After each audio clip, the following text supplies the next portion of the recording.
Goeiedag en welkom hier by Inspireer. Lekker om saam met jou verder te reis hierdie week terwyl ons bietjie tyd spandeer rondom hierdie tema van vrede. Wat beteken vrede en hoe wend ek en jy dit aan en wat is Christus se verwagting van my en jou? Hoe moet 'n lewe van vrede lyk en geleef word? Ek wil jou vandag vra, waar kry jy vrede? Waar soek jy na vrede?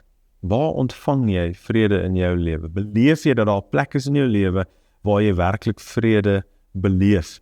En ek dink soms soek ek en jy op die verkeerde plek. Christus is weer eens aan die woord daar in Johannes 16 vers 33 en hy sê, ek sê dit alles vir julle, sodat julle vrede kan hê, omdat julle aan my behoort. Die mense van die wêreld sal julle laat swaar kry, maar julle moenie moedeloos word nie. Ek het die wêreld klaar oorwin. Jesus sê, as julle vrede soek, soek dit by my, nie in die wêreld nie. Jesus sê, hy het die wêreld oorwin.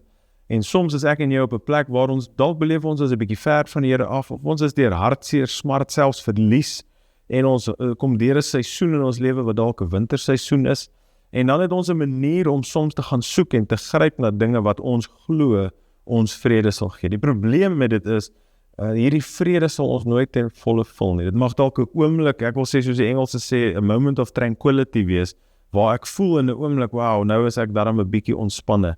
Die probleem is, die oomblik wat ek myself uit daai plek uit verwyder, of dit 'n vakansie is, of dit 'n, ek wil sê, massages wat ek gaan kry, of dit 'n drankie is wat iemand drink, 'n sigaret wat 'n ou rook, almal vape deesdae, as dit iemand is wat vape, maar die probleem is, dit hou net so lank, dan moet jy weer ietsie drink, of weer ietsie vape, of weer 'n massage kry.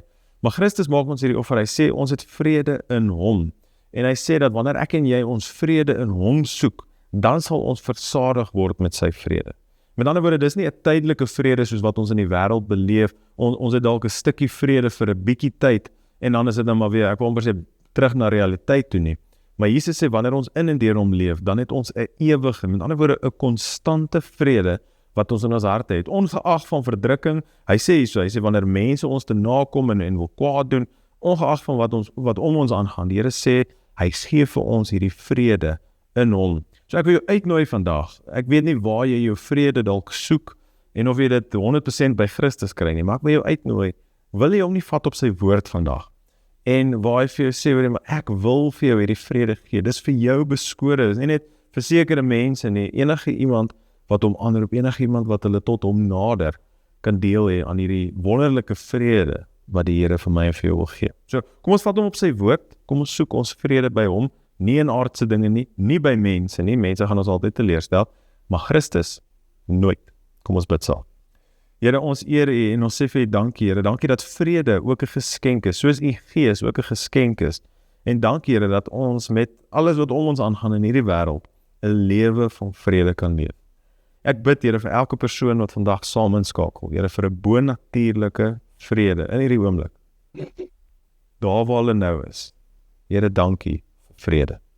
Dankie dat U vrede ons nou oorspoel, Here, toemaak. Here, dankie dat ons dit beleef en ervaar vir 'n rustigheid en 'n kalmte. Here, dankie dat U vrede, Here, wat U sê, wat alle verstand te bowe gaan, dat ons dit beleef. Here, ons verstaan nie eers die vrede nie, tog het ons deel daaraan, in en deur U. Ons eer U daarvoor. In Jesus naam. Amen. Dankie dat jy saam met ons tyd spandeer. Altyd lekker om jou hier te hê. Dankie vir jou boodskappe. Dis gewoonlik. Sien uit om jou môre te sien en met 'n wonderlike dag hê. Totsiens.